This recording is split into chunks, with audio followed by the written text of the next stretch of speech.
The Duomo, translated the House of God. Welcome to the Spiritual Centre of Florence. Firstly, the entrance to the Duomo is free, but I suggest a tour. The silhouette of the city is formed by this huge dome of Brunelleschi and the soaring Giotto tower. When in Florence, walk all sides, visit inside the cathedral, and why not climb to the top of the Cupola. Buongiorno. Good morning. Zasha Hao, Expat Lifestyle with Bads here. Welcome to this episode. A visit to the Duomo in Florence. As always, thumbs up, subscribe, bell notifications on. I really do hope you enjoy this episode. As I turn around, I'm looking forward to exploring the Duomo with you. I'm about to meet a tour group as well. And so this is going to be interesting. It's about €80 for this 3-hour tour of the Duomo. It's an impressive structure, isn't it? 1296 AD is when building commenced. And it was built in about 72 years, but it took much longer to put the final piece into place, that dome. And I'm going to climb up there later today. Now I've just checked in with the tour group. There's a couple there, their names are not appearing. Now I know for a fact you've got to be careful when you book. Sometimes if the date is full, it throws you to the next day and you don't check that. Also my daughter booked in for the Duomo tour in Milan, so she made a bit of a mistake there, so you just need to be careful of that when you're doing the final push on the tour that you've selected. Make sure the date, time, city all match. The Baptistery of San Giovanni was the Cathedral of Florence from 1059 to 1128, before the construction of the Duomo. Its architectural structure, however, dates back to about the 5th, 6th century. The famous doors were commissioned by the Cloth Guild. They're made of square panels, each recounting an episode from the Bible. And it's important to remember that art commissioned by religious institutions during this period of time often served to teach the people, because most citizens at that time were illiterate and could only read the Bible through images such as we see on the doors. Baptised by Michelangelo as the Gate of Paradise. The Baptistery is also a place used for christenings, of course. Probably the most famous person to have been baptised is Dante Alighieri, and he referred to the building as my beautiful San Giovanni in his Divine Comedy, that classic medieval literary work.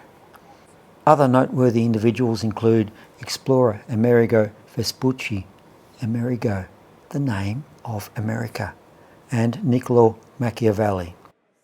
Here is Brunelleschi.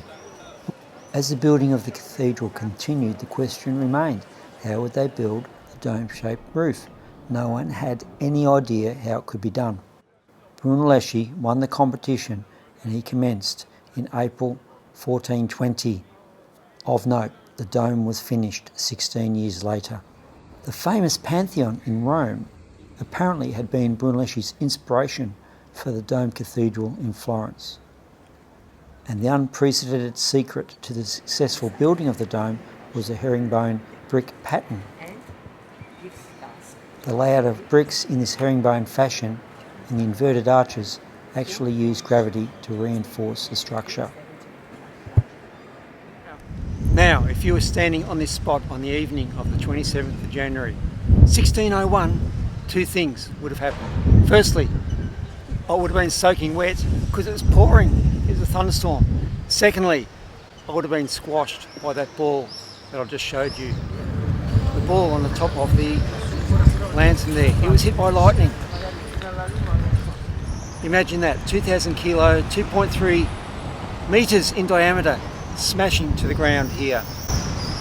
Fortunately, as I said, the weather meant no one was out here. Hey, it's lucky it didn't fall through the roof too. I'm just thinking about that. What about that? The height of the water in the 1966 floods. Think of the damage it would have done. in this area in all parts of Florence. Apparently, the gates of paradise were found floating along down one of the laneways. Terrible. Down at Santa Croce, which is much lower, some severe damage, a lot of artwork lost, just a real tragedy. Tour is going well. We're just heading over to the Duomo Museum. So there it is there, it's a lovely building. All the original art, the original doors from the Baptistery, they're all in here in the museum.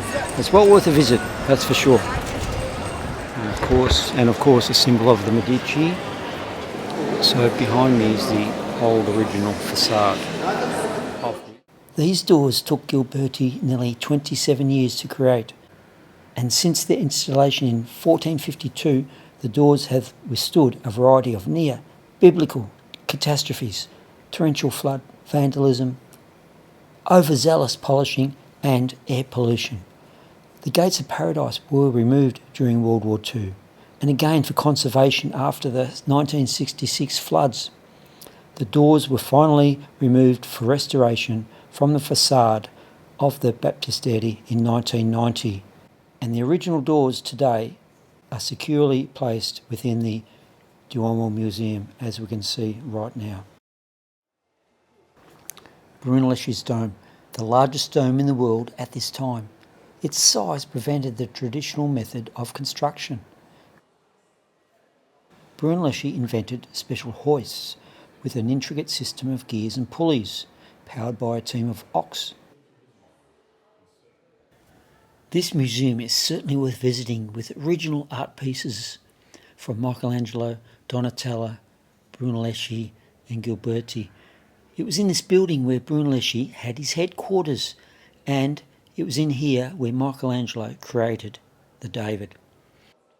Pieta at the Duomo Museum, here in Florence, was sculpted by Michelangelo and gave the elderly man who supports Christ his own features. The Pieta of Florence is considered an unfinished piece of work. Right, so just coming outside from the Duomo Museum, it's well worth it. The museums are very modern, air conditioning, which is great for this time of year. It's been recently revamped. There's all the original work and pieces in there from the Cathedral. It's great. There's an unfinished Michelangelo piece in there too. Michelangelo sculpted his David in there.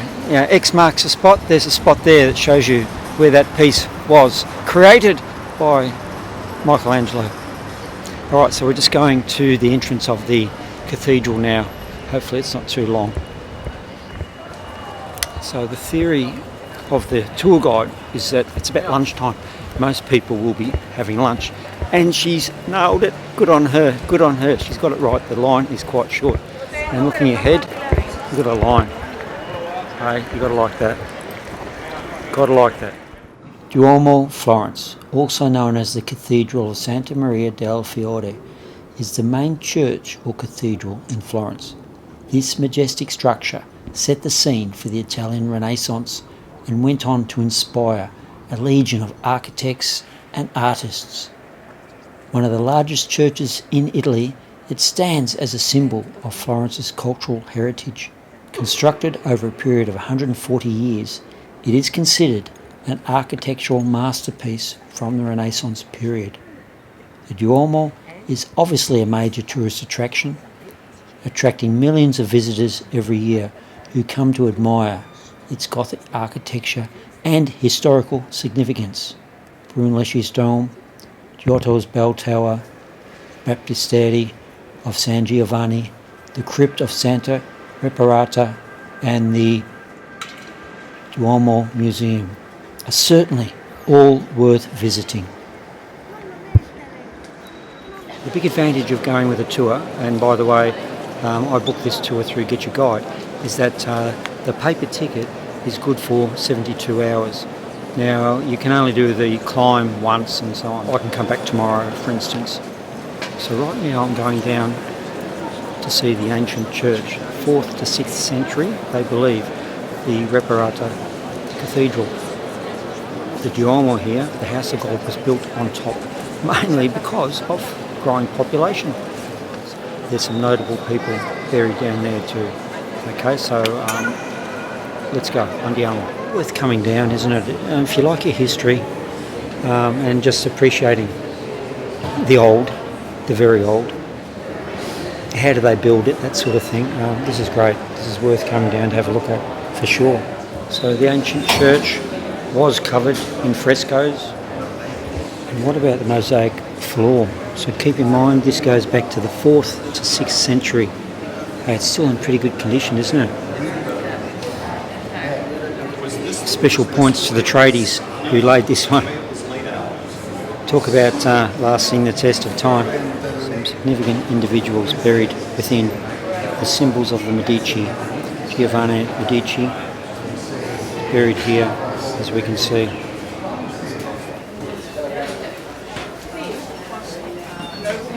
Okay, so the resting place of Brunelleschi, and of course the design, the architect of the Cupola, that dome, which was thought to be impossible to construct. An architect was never buried in such a place, but that's how highly held in esteem he has found his resting place down here. Okay, so there's the entrance to climbing the Cupola. The Cupola is where we're climbing up, 460 odd steps. Easy. Okay, so started the walk. Probably 30 steps done. 430 to go. Oh, it's very narrow, isn't it? Workers, this was their way up and down every day. If needed, a potential place to rest. And hey, what are you guys doing here?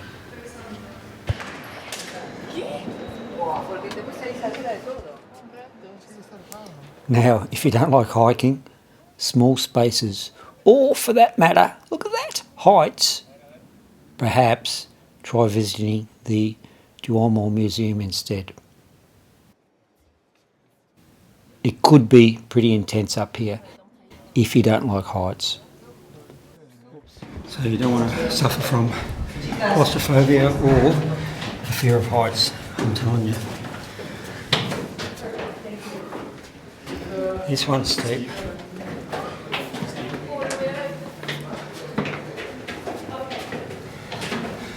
Right, so look at that one part of the dome. And on this side, it's like two domes that we're climbing up between both. See that? One wall of the dome, there's the other.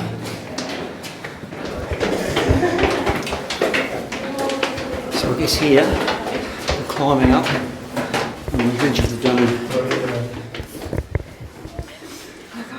Right, we're nearly there.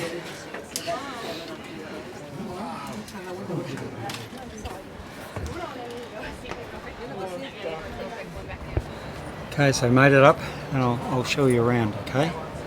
So straight ahead we've got the Minato church, and below that Piazzale Michelangelo. And then we've got the Santa Croce Cathedral, and then moving across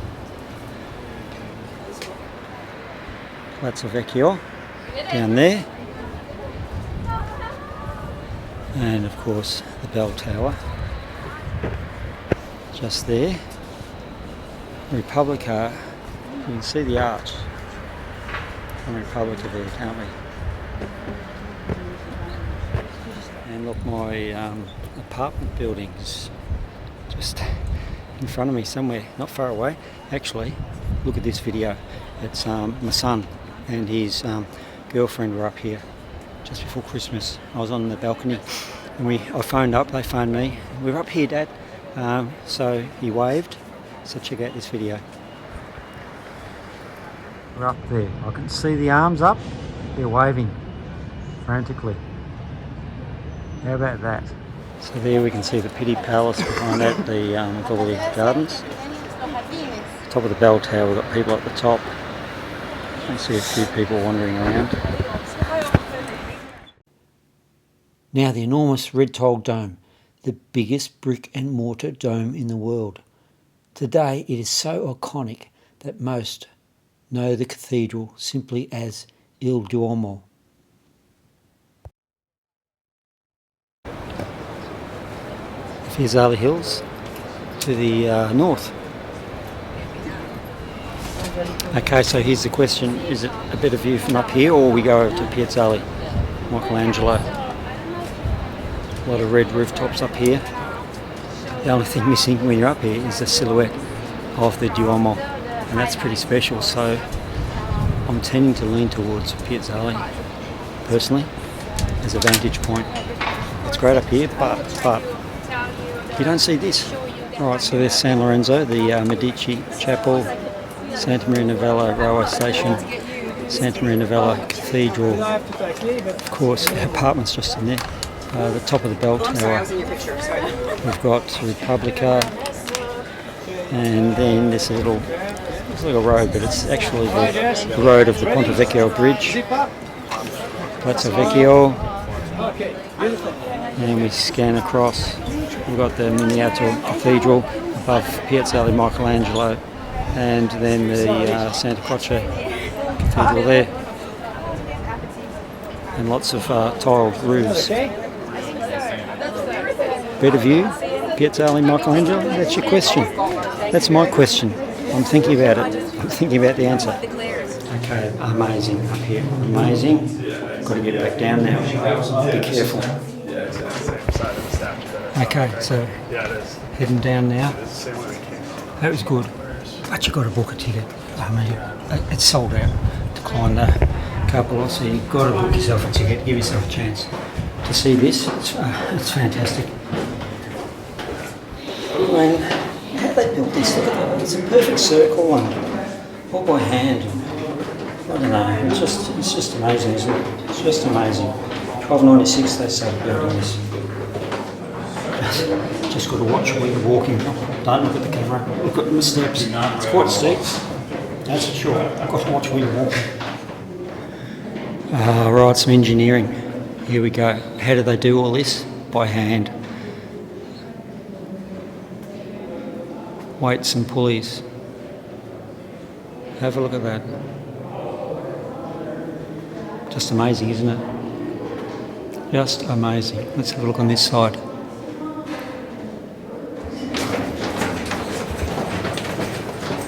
Done. Exit. Back out. And back out. Hey, that was good. I did really enjoy that. Look, I've been up there before, but it was good second time around when I'm spoiled, just to really take in the finer details. And look, you can see the top of the cupola up there, the lantern. That's where I was not too long ago. That was good. And as I was saying, walking down, sorry, I have to be careful where I was stepping. As I said, walking down, you need to book, because it's high season right now, and it's most days are booked out. Think about 40,000 people a day arriving in Florence, and if just a few of them want to do the climb, you're going to miss out. So plan ahead and book it. Book it before you arrive, okay?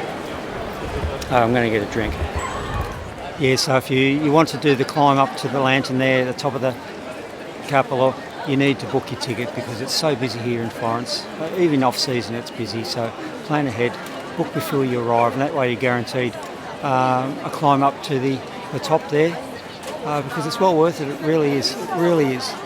That's it for now. I'm going to go home, have a drink, and I'll show you the Piazzale Michelangelo, and you can get a feel for the different views that are on display here in Florence. So bye for now. Have a look at that. That's beautiful. So what are you going to do, everyone? Okay, so what about that there on sunset, Ponte Vecchio, Duomo in the background. Expat Losso with bats. Hey, what do you think, everyone? Look at that. Come up here, it's all free. But there's the Duomo. 2 or 3 days, what do you do? Can you fit in both? And please, thumbs up, bell notifications on, and subscribe. See you next episode. Ciao.